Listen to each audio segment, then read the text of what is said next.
Okay, good afternoon. So, maulan.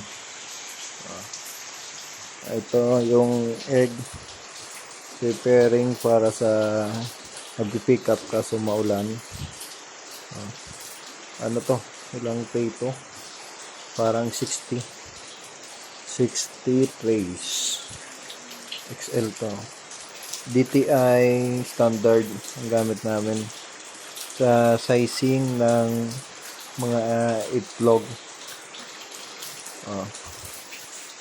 Ito yung mga orders nila large, itong XL, tapos order sa small. So ganito lang yung small, paano ba? Ayan. Okay, thank you.